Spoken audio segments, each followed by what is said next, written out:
इसका अपना योगदान दे सकता है। तो सबसे पहले मैं आपसे समझना चाहूँगा अर्पित जी कि जो जब हेल्थ के बारे में हम बात करते हैं तो 4 पद्धति है जिसको माना गया है, जिसमें एलोपैथी हो गया, यूनानी हो गया, आयुर्वेदा हो गया, होम्योपैथी हो गया। और ये होम्योपैथी में सुपर स्पेशलिटी की क्या बातें कर रहे हैं आप, इसके बारे में थोड़ा सिंप्लीफाइड करके आप हमें समझाएं कि ये मॉडर्न होम्योपैथी से कितना अलग है। इससे अगर आपसे पहला सवाल समझ जाएगा कि जो यहाँ यूथ और युवा भी देख रहा है और जो लोग आज डेट में होम्योपैथी को सिर्फ साबुदाना की गोली मानते हैं, अगर शुद्ध हिंदी में बोलूं तो क्या ये सिर्फ साबुदाना की गोलियां हैं या क्या है, अगर आप हमें बताएं। सर, सबसे पहले मैं आप सभी को बहुत बहुत शुक्रिया कहूंगा, बहुत बहुत धन्यवाद कहूंगा कि आपके माध्यम से मैं आज एक ऐसे क्वेश्चन का आंसर देना चाह रहा हूँ जो पूरी दुनिया जानना चाहती है। और निश्चित रूप से दोस्तों कि मैं बिल्कुल बताना चाहूंगा कि जैसे कि भारत अब विश्व गुरु बनने जा रहा है, ये बात तो सभी को जिस तरीके से पता है, और आदरणीय मोदी साहब के नेतृत्व में हम ये काम बहुत अच्छे से और नेतृत्व के भाषा में भी देखें बहुत अच्छे से कर पा रहे हैं। तो निश्चित रूप से अब ये समय आ गया है होम्योपैथी, जो कि जर्मनी से ओरिजिनेट हुई थी, born and bought by Germany, जो कि क्लासिकल होम्योपैथी के नाम से जाना जाता है। लेकिन क्लासिकल होम्योपैथी में एक कंसेप्ट बताया गया है कि इट्स अ सेफेस्ट सिस्टम, लेकिन कहा जाता है कि ये बेसिक केसेस में काम करता है, जो स्किन है, हेयर है, या बेसिक एक तरीके से जो लॉजिकल कहा जाता है कि होम्योपैथी एक बेसिक केस है। लेकिन अगर हम क्रिटिकल केसेस में बात करें, क्रिटिकल केसेस का मतलब होता है जो वाकई मेडिकल साइंस के लिए चैलेंजेस केसेस हैं, जिसपे काफी रिसर्च हो रहा है। करीब 70 से 80% बीमारियां ऐसी हैं जिसमें काफी रिसर्च है, चाहे स्टेज 4 के कैंसर के पेशेंट हो, किडनी फेलियर के स्टेज 5 के पेशेंट्स हो, एक तरीके से ऑटोइम्यून कैटेगरी के पेशेंट्स हो, सर्जिकल कैटेगरी के पेशेंट्स हैं जिनमें सिर्फ सर्जरी बताई जाती है, या एक तरीके से लाइलाज बीमारी जिनमें जीवन भर दवाई लेने की मजबूरी आ जाती है। ऐसे कई केसेस में जब रिसर्च हो रहा है तो क्यों ना हम कुछ अलग करें, जिससे हम होम्योपैथी जो कि सेफ सिस्टम है उसको फास्टेस्ट सिस्टम के रूप में डेवलप करें और सुपर स्पेशलाइजेशन, मॉडर्नाइजेशन करके एक नई थ्योरी लाए जिसमें हम इन क्रिटिकल केसेस में काम करें जो दुनिया में छोड़ दिए गए हैं, या एक तरीके से लाइलाज घोषित कर दिए गए हो, या जिसपे काफी संभावना अब बची नहीं थी। लेकिन अगर इस पे कुछ काम करना है तो हमें कुछ तरीका चेंज करने की जरूरत थी। इसलिए मैंने ये तरीका चेंज किया कि होम्योपैथी को पास करने के लिए उसके डोजेस को, जिस रिपोर्ट पे हम बात करते हैं, क्योंकि सुपर स्पेशलिटी मॉडर्नोपैथी एक अवधारणा है, कंसेप्ट है। मैं आपको रोकूंगा कि डोजेस की बात कर रहे हो, ये तो डोजेस जितने बढ़ाने हैं ये तो कहीं बुक्स में लिखा नहीं है कि आप तो 240% कर रहे हो। तो ये इसमें एक कंट्रोवर्सी भी है कि आप ये बिना लिखे हुए चीजों को करते हैं। जी बिल्कुल, तो लोगों में सवाल उठते हैं, तो मैं चाहता हूँ सवालों का जवाब भी आप बिल्कुल बिल्कुल बिल्कुल सही क्वेश्चन है सर। देखिए सर, रिसर्च जब भी होगा वो वहीं से होगा जहां कुछ लिखा नहीं होगा। तो निश्चित रूप से जिस तरीके से भारत आगे बढ़ रहा है, बहुत सारी ऐसी चीजें जो हम देख पा रहे हैं विश्व के पटल में कि भारत कर पा रहा है, तो ये भी हमने कभी सोचा था, पर अब हमें दिशा मिल रही है और अब हम यथार्थ के रूप में आगे कर पा रहे हैं। ठीक उसी प्रकार होम्योपैथी में भी जब वो 200 साल पहले ये सिस्टम बना था, तब डॉक्टर आदरणीय शैम्यूल हनीमन साहब ने जब ये अवधारणा लिखी थी, तब उस समय का जो कंसेप्ट था 2-4 गुण, 10 गुण, 20 गुण, 30 गुण से ज्यादा उन्होंने लिखा नहीं था, क्योंकि उनके पास शायद उतना ही समय मिल पाया। लेकिन 200 साल में जो परिवर्तन जो दुनिया के हिसाब से हमने जो देखा है, और आज के जो पेशेंट्स हैं जिनकी हम कह सकते हैं कि बॉडी रिस्पांस पूरी तरीके से बहुत स्लगिश हो चुके हैं, काफी स्टेरॉइड्स और एक तरीके से दवाइयों के सेवन के कारण, या आम जो जीवन है काफी हमारा स्ट्रेस और टेंसफुल जो रहता है, उसके कारण कहीं ना कहीं बॉडी रिस्पांस सबका कमजोर हो चुका है। तो निश्चित रूप से 5 गुण 10 गुण की दवाइयों से हम क्रिटिकल केसेस में काम करने की अवधारणा में नहीं थे। इसलिए होम्योपैथी के बारे में कहा जाता था कि इन केसेस में काम नहीं करना चाहिए, क्योंकि ये लाइलाज कैटेगरी के केस हैं और इमरजेंसी केसेस हैं। देखिए एक चीज बताइए डॉक्टर साहब, मैं आपसे हो गया, जब आपने आज ये जो 10 गुण 20 गुण से 240 गुण तक जाने लगे, मैं जरा लेने की भाषा में सिंप्लीफाई करने की कोशिश कर रहा हूँ, क्योंकि हमारा जो चैनल है वो सिर्फ ना मेट्रो में, ग्रामीण इलाकों में देखा जाता है, तो हम ग्रामीण इलाकों के लिए और बाकी लोगों के शुद्ध सिंप्लीफाइड पैनल में समझना चाहेंगे आपसे। आपने जैसा मुझे बताया गया लगभग 1 लाख पेशेंट्स को आप अभी तक देख चुके हैं और करीबन 3000-4000 लोगों का डेटा है आपके पास। तो वो डेटा आपको क्या बताता है कि जो लोग आपके पास आते हैं, खासकर वो लोग हैं जो सब जगह से निराश होते हैं, मतलब कोई तरीके की दवाई काम नहीं करी तो आपके पास आते हैं, तो वो जो डेटा को आप रीड करते हैं, जो डेटा देखा, जो 1 लाख पेशेंट्स को देखा, तो आपकी रीडिंग क्या है ये वो समझना चाहते हैं। मेरी रीडिंग ये है कि मैं जो डेटा बनाना चाह रहा हूँ वो मतलब लोगों के आम जीवन में वो कहीं ना कहीं एक बहुत ज्यादा बड़ा परिवर्तन लेकर आए, क्योंकि बहुत बड़ी जरूरत है दुनिया में इस समय सुपर स्पेशलिटी कंसेप्ट की, जो कि होम्योपैथी सेफेस्ट सिस्टम है, उसको पास करके बिना परहेज का, बिना साइड इफेक्ट का नेचुरल और कंप्लीट क्योर करने की दिशा में एक विजन हो। जैसे कि भारत का विजन है, विजन जो विकसित भारत का हमारा जो 2047 का सपना है, ठीक उसी तरीके से जब भविष्य की होम्योपैथी का निर्माण हो, उसमें इंडिया का नाम या भारत का नाम उस दिशा में जाना चाहिए कि होम्योपैथी जो क्लासिकल होम्योपैथी आई थी उसको हमने चेंज किया, और इस चीज को करने के लिए हमें इस डेटा को WHO को सबमिट करने की जरूरत है। WHO जब तक हमें कोई एविडेंस बेस्ड सिस्टम या यथार्थ डेटा के आधार पर जब हम उसको देंगे तभी उसको वेरीफाई कर पाएगा। तो साइंटिफिक रीजन के हिसाब से हम बात करें या लॉजिकल जो बात करें तो सीधी सीधी बात है कि जो दिखता है वही आगे बढ़ता है, और उसके लिए यथार्थ और प्रमाण होना बहुत जरूरी है। झूठ को बढ़ाया जा सकता है पर सच जो होता है और तेजी से आगे बढ़ता है। बिल्कुल सही बात तो है। सच को हमें बताने की जरूरत कम पड़ेगी, और डेटा अगर जाएगा 3000 से ज्यादा पेशेंट्स का भारत की ओर से, तो निश्चित रूप से सुपर स्पेशलिटी कंसेप्ट को जो लॉन्च करने का जो हमारा मुहिम है, सपना है आदरणीय मोदी साहब जी के नेतृत्व में जो मैं करना चाह रहा हूँ, कहीं ना कहीं बहुत जल्दी साकार हो पाएगा। कि आज इसी तरीके के जो मिथ को दूर करने के लिए हम आपसे बात करने आए हैं। मेरे सामने श्री बसंत गोयल जी भी बैठे हुए हैं। बसंत जी एक बहुत बड़े समाज सेवी हैं, रोहतास नगर से आते हैं, और साथ में फार्मास्यूटिकल के बड़े ब्रांड एम्बेसडर भी हैं। तो मैं उनसे पूछना चाहूँगा, अगर माइक हो तो कोई उनको दे दीजिए, कि ये एलोपैथी वर्सेस होम्योपैथी का क्या कारण है, और एलोपैथी को आप किस तरीके से बसंत जी देखते हैं। बसंत जी से भी सुनना चाहूँगा, अगर माइक हो तो प्लीज बसंत जी के बाद भी माइक दे दीजिए आप।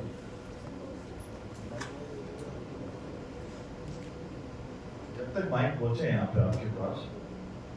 ये जो हमने जो देखा है बचपन से, बुखार होता था तो मम्मी कहती थी कि क्रोसिन खा लो ठीक हो जाएगा, पर साथ में ये भी एक धारणा थी कि ये जो साबुदाना की गोलियां हैं ये निकाल तो देंगी पर समय लगाती है। तो उसमें आपका क्या कहना है? जब मैं उससे पहले बसंत जी की बात जाऊँ, आप इस सवाल का जरूर जवाब दीजिए। बिल्कुल, ये जो चूंकि बुखार एक मतलब तुरंत में एक्यूट केस माना जाता है, तो लोगों को इतना सब्र नहीं होता है कि हम इतना वेट करें, और वो बॉडी को हार्म भी पहुंचाता है। तो निश्चित रूप से उसमें होम्योपैथी का अगर रोल हम देखते हैं, तो जिस तरीके से आपने एलोपैथी में बताया कि क्रोसिन दिया जाता है या पैरासिटामोल दिया जाता है, तुरंत असर करता है। होम्योपैथी में तुरंत असर करने के लिए हमारे पास मदर टिंचर्स की एक रेंज होती है, जिसको हम एक्यूट फॉर्म में भी तेजी से यूज करके और फास्ट ट्रीटमेंट के लिए यूज करते हैं। और मॉडर्न होम्योपैथी सुपर स्पेशलिटी जो कंसेप्ट है उसमें मदर टिंचर्स का बहुत बड़ा रोल है, क्योंकि क्रूड फॉर्म है, 5 गुण 10 गुण की जगह अगर उससे 60 गुण 120 गुण 240 गुण 300 गुण या जैसे उस केस की डिमांड करता है 960 गुण तक जो हमने उपयोग में लिया है, उसी का आधार है कि हम इस होम्योपैथी को फास्टेस्ट ट्रीटमेंट के रूप में जो डेवलप करने की जो प्रक्रिया है उसको पूरा कर पा रहे हैं। और इसमें मदर टिंचर सबसे ज्यादा फास्ट करने में हमारा बहुत बड़ा एक इवेंट और कहीं ना कहीं एक तरीके से कारगर साबित होता है। तो मेरा सवाल आपसे बसंत भाई ये था कि ये एलोपैथी वर्सेस होम्योपैथी की जो जंग है, तो क्या आप फार्मास्यूटिकल सेक्टर से हैं, आप दवाई बना भी रहे हैं, दवाई बेच भी रहे हैं, और सामने आपके होम्योपैथी के डॉक्टर बैठे हैं, तो आप किसको कारगर मानते हैं, एलोपैथी को कि होम्योपैथी को? आपका मैं वर्जन सुनना चाहूंगा। नहीं, मेरा ये मानना है, मैंने इस स्टेज के ऊपर भी बोला था, आज के समय में इन सबको एक साथ मिलकर चलना होगा। एलोपैथी के साथ होम्योपैथी और आयुर्वेदिक को एड ऑन करना होगा, तभी हम श्याम दान दंड भेद बोला जाता है, वो इसीलिए बोला जाता है कि किसी भी व्यक्ति को स्वस्थ करने के लिए। आज डॉक्टर अरविंद के पास ऐसे केसेज आ रहे हैं जिसको जो एलोपैथी में कहते हैं कि आपकी जिंदगी 15 दिन की बची है, और उनको ट्रीट कर रहे हैं। तो मेरा ऐसा मानना है कि एलोपैथी, आयुर्वेदी और होम्योपैथी तीनों को एक साथ यदि ले जाके एक प्लेटफॉर्म पे रखा जाए तो हम पेशेंट को 100% क्योर कर सकते हैं। तो आप मानते हैं एलोपैथी वर्सेस होम्योपैथी नहीं, तीनों को साथ में चलना, तीनों को साथ में लेकर चलना चाहिए। तो साथ में यहाँ पे हमारे खालिद भाई भी बैठे हैं उड़ीसा से, जो डॉक्टर सुभागवर्धन भी हैं, ये सब यही जानना चाहते हैं आपसे कि आप जो आज ब्रांड एम्बेसडर बने हैं ब्रिक्स में भी जाके, आपको एक जिम्मा सौंपा गया है कि आप पूरे वर्ल्ड वाइड इस कॉन्सेप्ट को आगे ले जाएं, तो ये इस अचीवमेंट को आप कैसे देखते हैं और आपका प्लान क्या है, इसको कैसे आप आगे बढ़ाएंगे? मैं इसके लिए हमारे आदरणीय प्रधानमंत्री साहब आदरणीय नरेंद्र मोदी जी को बहुत बहुत धन्यवाद और आभार दूंगा कि उन्होंने हमें मौका दिलवाया। और ब्रिक्स में इस तरीके से भारत अभी लीडिंग जो प्रक्रिया है भूमिका में जो नजर आता है, जिस तरीके से हम देखते हैं उसमें अब as a official representative for homeopathic medicine, जो कि मुझे 22 देशों के लिए नियुक्त किया गया है, वो भूमिका मुझे पिछले महीने जो ल्यूमा में हमारा जो रशियन पार्लियामेंट है वहां पर मुझे ये अपॉइंटमेंट दिया गया है। तो निश्चित रूप से ये जो भूमिका बहुत बड़ी भूमिका है कि अभी तक मैं जो भी रिसर्च कर रहा था उसको हम बता रहे थे, और नेशनल लेवल पे जो हम बता रहे हैं उसको अब इंटरनेशनल लेवल पे जब ले जाने की बात करते थे, तो कहीं ना कहीं एक बहुत बड़ा मंच जो हमें जो जरूरत थी, और कहीं ना कहीं उसको जो समझाने के लिए समझने के लिए जो प्रक्रिया थी जो WHO तक जाने की एक सीढ़ी कह सकते हैं, उसमें बहुत जरूरी है कि भारत की चीज को हम आगे बढ़ाएं, उसके लिए इंटरनेशनल प्लेटफॉर्म का मौका मिले। और ये आदरणीय प्रधानमंत्री जी के नेतृत्व में ये सौभाग्य मुझे इंडिया से मौका मिला है कि मैं सुपर स्पेशलिटी मॉडर्न होती के कंसेप्ट को, जो हमारा रिसर्च बेस्ड जो कंसेप्ट है, उसको हम 22 देशों में इसके प्रचार प्रसार में जो इनका एक्सचेंज प्रोग्राम होता है उसके थ्रू हम बताएं, और उन देशों में भी ये जो नया कंसेप्ट जो इंडिया से हम लॉन्च कर रहे हैं उसके जो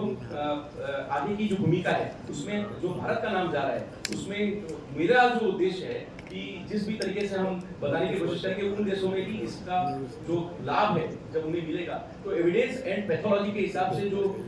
रिसर्च बेस्ड जो आइडियाज हैं वहां पर भी जो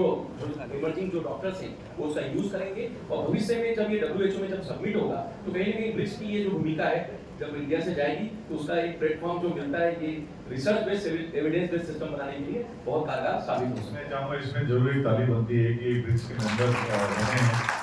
तो आगे बढ़ने में जो आप काम कर रहे हैं मॉडर्न उसमें बहुत बड़ा योगदान है। आज लाइन है, लोग देख रहे हैं आपको हर जगह, कंट्री इंटरनेशनल में भी। और WHO से आपकी क्या डिमांड है? आप क्या चाहते हैं कि इस चीज़ में किसको कैसे आगे बढ़े? अगर आपकी डिमांड करनी हो, आप मान के चलिए लाइव आपको सुन रहे हैं, तो आप क्या डिमांड करेंगे? बस मैं यही कहना चाहूंगा कि दुनिया में जब इतनी असंभव बीमारियों पे इतना रिसर्च जब मौजूद है तो सिस्टम में चूंकि सुपर स्पेशलिटी मॉडर्न में एक नया सिस्टम डेवलप हो रहा है, मैं उम्मीद करूंगा कि वहाँ के ऑफिशियल्स हमें जल्दी से जल्दी वेरीफाई करें, जो हमारा डेटा है उसको वेरिफिकेशन में लें। और इतना खुल के मैं बोल रहा हूँ कि जो सच है उसको प्रमाण की जरूरत नहीं होती, और सच है तो उसको आगे बढ़ने का पूरा उसका लॉजिक होना चाहिए। क्योंकि ये जो मेरा काम है वो WHO के जब हम सबमिशन में देते हैं तो निश्चित रूप से किसी न किसी की जान बचाने में पूरी दुनिया में यूज होने वाला है। तो जब हम फिजिकल, मेंटल और सोशल वेलबींग की बात करें, जो कि WHO की हेल्थ की एक्चुअल डेफिनेशन है कि जब हम किसी पेशेंट को ठीक करें तो फिजिकली ठीक करें, मेंटली उसको कॉन्फिडेंस दें, और सोशली उसको समाज में जिस बात के लिए जाना जाता है, माना जाता है, उस चीज का वो डॉक्टर कह सकते हैं, वहां पर वो अपनी भूमिका अच्छे से कर पर्याप्त रूप से अपना समय दे सके या वहां पे खड़ा हो सके। तो निश्चित रूप से इस भूमिका को क्लियर करने के लिए हमें पेशेंट्स को हेल्थ का डेफिनेशन को पूरा करने के लिए उसे ठीक करना होता है। और जब सब लोग छोड़ देते हैं तो उस रिसर्च का फायदा WHO के माध्यम से जब पूरी दुनिया में अगर पता चलेगा तो सुपर स्पेशलिटी मॉडर्न होम्योपैथी का जो फायदा है किसी की जान बचाने में, और असंभव से संभव, इनक्यूरेबल टू क्यूरेबल जो प्रयास है, I am possible means impossible को जो हम कहीं ना कहीं क्लियर कर रहे हैं, तो वो जो शब्द की व्याख्या है वो हम भारत के माध्यम से आगे WHO के सहयोग से पूरा करेंगे, ऐसी अभी हमारी भावना है और अवधारणा भी है। और उम्मीद है कि आप सभी के माध्यम से जिस तरीके से रिसर्च का डेटा बहुत जल्दी आगे जा रहा है, हमें उम्मीद है कि इसका प्रभाव पूरी दुनिया को कहीं ना कहीं अच्छे रूप से मिलेगा। मैं चाहूँगा अपने कलीग आशीष से कि दो क्वेश्चंस ऑडियंस से लेना चाहेंगे कि अगर कोई हमारे में से ऐसा है कि जिसने मॉडर्न होम्योपैथी को कभी ना कभी अपने इलाज के लिए यूज किया हो, उनका अनुभव भी सुन लेते हैं, लाइव टेस्ट भी हो जाएगा आपका यहाँ पे आज। तो वो क्या मानना, अगर खालिद भाई से सवाल पूछा जाए, खालिद खान साहब आपका क्या व्यू, आपने कभी मॉडर्न होम्योपैथी यूज किया है कभी किसी बीमारी में? ये हम लाइव सुनना चाहते हैं आज की मॉडर्न होम्योपैथी वर्सेस एलोपैथी में कितना डिफरेंस है और क्या लोगों को ये सही में ठीक करने में मदद कर रहा है, आपका क्या अनुभव है इसमें? देखिए, होम्योपैथी और एलोपैथी की लड़ाई तो हम लोग बचपन से सुनते आते हैं, लेकिन जहाँ तक मुझे मालूम है कि मेरे पापा ने, मेरे फादर ने हमेशा होम्योपैथी को ही इस्तेमाल किया। आखिरी वक्त में भी जब उनको सारे डॉक्टर्स ने जवाब दे चुके थे कि अब और ज़्यादा वक्त आपके पास में नहीं है, तो उस वक्त भी उन्होंने लास्ट स्टेज में होम्योपैथी को ही लिया। और जहाँ तक मेरे लेने का सवाल है, तो अभी तो वैसे वक्त और ज़रूरत आई नहीं, और कभी सर्दी खांसी जुकाम होता है तो हम लोग तो मजदूर हैं तो भागना पड़ता है, इसलिए जल्दी से एलोपैथी लेके अपने आप को ठीक करके भाग लेते हैं। तो आप होम्योपैथी यूज नहीं कर रहे हैं अभी? सर, वैसे ज़रूरत नहीं पड़ रही है, लेकिन अगर मेरी डॉक्टर साहब से बात भी हुई है कि मैं स्पेशली आपके पास मैं आऊँगा, और स्पेशली अभी मैं फिलहाल डायबिटिक हूँ, तो इसके बारे में मैं आपसे जानना चाहूँगा, और शुरुआत अगर करूँगा तो होम्योपैथी से ही करूँगा। पीछे से कोई हमारा दोस्त यार अगर होम्योपैथी यूज करता हो, मॉडर्न होम्योपैथी, अगर कुछ अपने अनुभव शेयर करना चाहे तो प्लीज जरूर खड़े होकर अपना परिचय देके बिल्कुल बोलें।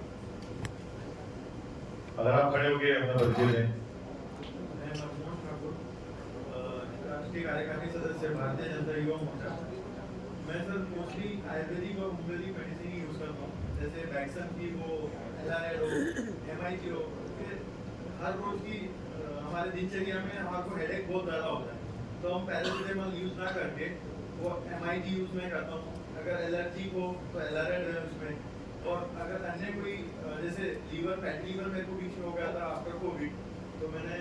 लीवर 52 का यूज़ किया, हिमालय की, उससे भी बहुत फ़ायदा हुआ है। और आयुर्वेदिक और होम्योपैथिक का यूज़ करके ही मैंने अभी कोविड को रिकवर किया। बहुत बढ़िया, थैंक यू वेरी मच। आप बैठ सकते हैं। जैसा हमने एक लाइव टेस्ट भी करा लिया आज, लोगों से व्यू भी ले लिए कि एलोपैथी वर्सेस सर मॉडर्न। इस बारे में मैं एक चीज और कहना चाहूंगा कि दुनिया का हर सिस्टम बहुत अच्छा काम कर रहा है, इसमें एक्चुअली कोई कंपटीशन है नहीं। सही मायनों में एलोपैथी सिस्टम एक अपना फुल डिफाइंड सिस्टम है, वो भी रिसर्च करता है और पूरी प्रक्रिया के साथ वो ट्रीटमेंट करता है।